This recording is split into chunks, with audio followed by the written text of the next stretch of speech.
નમસ્કાર, હું છું રિયા રાવલ અને આપ જોઈ રહ્યા છો લલકા ન્યૂઝ। શું તમે જાણો છો કે વિમાનમાં મુસાફરી કરતી વખતે સૌથી ખતરનાક સમય કયો હોય છે?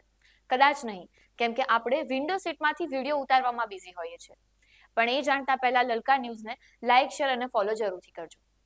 આપણને લાગશે કે કદાચ હજારો ફૂટની ઊંચાઈઓ હોઈએ ત્યારે વિમાનનો ક્રિટિકલ સમય હોય છે, પણ ના, એવિએશન નિષ્ણાંતો તેને ક્રિટિકલ 11 મિનિટ કહે છે, એટલે કે પહેલી 3 મિનિટ ટેક ઓફ અને છેલ્લી 8 મિનિટ લેન્ડિંગની।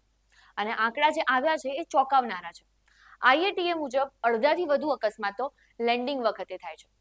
અજીત પવારના વિમાન સાથે બનેલી ઘટના હોય કે અમદાવાદમાં થયેલો પ્લેન ક્રેશ અકસ્માત, રનવે પર પહોંચતી વખતે જોખમ સૌથી વધુ હોય છે, કારણ કે આ સમયે પાયલટ પાસે ભૂલ સુધારવા માટેનો સેકન્ડનો પણ સમય હોતો નથી। અને જ્યારે વિમાન 300ની ઝડપે રનવેને સ્પર્શે છે ત્યારે લેન્ડિંગ ગિયર પર ટન બંધ વજન આવે છે, અને જો હાઇડ્રોલિક સિસ્ટમ ફેલ થાય, વરસાદ હોય કે પછી પક્ષી સાથે અથડામણ થાય, તો વિમાન રનવે પરથી લપસી જાય છે। હવામાં વિમાન ગ્લાઇડ કરી શકે છે, પણ રનવે પર નહીં।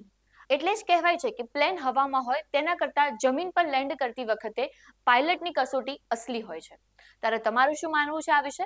કોમેન્ટ બોક્સમાં જરૂરથી જણાવજો।